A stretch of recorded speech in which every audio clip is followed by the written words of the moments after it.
Year 2024 has seen series of upheavals in the examinations conducted in India.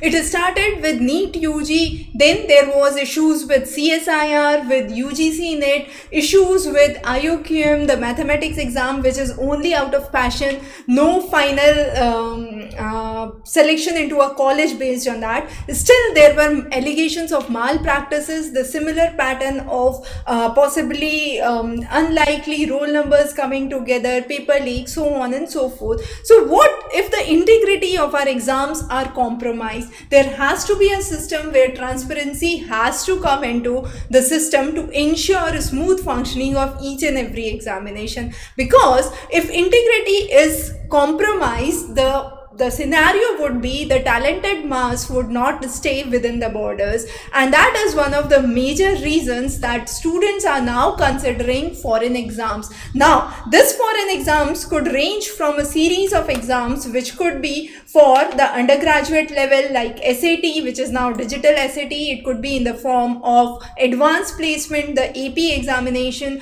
for reducing your college fees. It could be in the form of GRE, GMAT, TOEFL, IELTS, so ECT. So all of these exams are gaining momentum, and the simple reason for that is the parents and the students can now no longer trust on the integrity of the examination, and they are afraid that their child, if is really talented, they might lose the battle because of the undue malpractices that are prevalent. Now it's a really important time for the authorities to seriously look into the matter, because otherwise this momentum would further gain, and students who are really doing good can definitely give it a second thought to prepare for other exams rather than going for NEET and JEE as a competitive exams in India. So this was just a brief video that we have covered. We'll be covering further series of videos on similar issues and similar topics.